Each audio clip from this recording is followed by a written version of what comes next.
And you know, you mentioned Johnny Cash.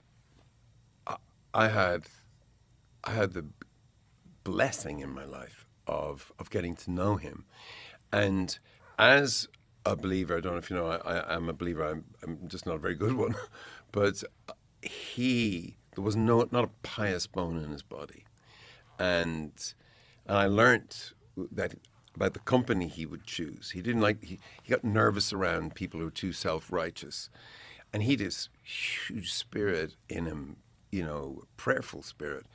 Myself and Adam Clayton were driving through America, I think around the time of the Joshua Tree, and I'd met Johnny a couple of years, but he said, you know, I found out where he lived. He had a zoo in Nashville. He had a house in Nashville, and we go in to meet June, his missus, and Johnny, and he shows us this table's filled with plates of everything. Like, I'm like, wow, we're coming with just the two of us.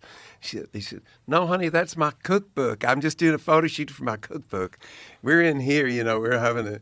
So we go into their kitchen, and we sat there, myself and Adam, and Johnny goes, shall we pray? And Adams wasn't a praying type at that time, but he was like, wow, it's Johnny Cash. So, you know, you have to pray. We all held hands and whatever. And Johnny Cash made this beautiful poetic blessing. And I just thought, like, wow, of course he's touched. And then he just turned to Adam and just goes, sure missed the drugs, though. And Adam just fell in love with him, you know, because he couldn't be pious. Right. He had to be himself. Yeah. Years later, when we really. Look at that. Oh, wow, there you go. Oh, that's so. Oh, my God. There it is. That's Adam there, yeah. Yeah. He looks like he might have had a few tequilas. And I don't know, but oh, wow. And I'm giving it the arty poetic face. I am a poet, like you are. And I called. I heard he was in trouble. He was very ill. Years later than this, and I called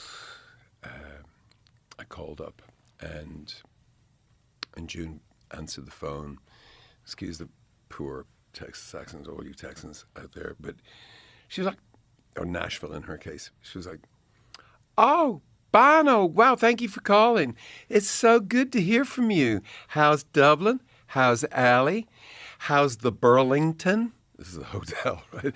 And I was like, great. And we're talking, you know, phrases with June. She said, what's going on with this? And I'm going, what's going on? And I said, look, eventually I said, look, June, I'm just calling because I heard John wasn't well, and I just wanted him to know and that we're thinking about him.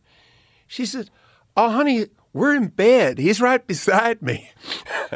And he hands me the phone, or she hands him the phone. He goes, sorry about that. And, I'm fine. And bless her. Actually, June passed away first. And Johnny called Rick Rubin, and those American recordings were a result of a conversation he had with Rick Rubin, where he said, please, will you work with me? Because if you don't, I will die.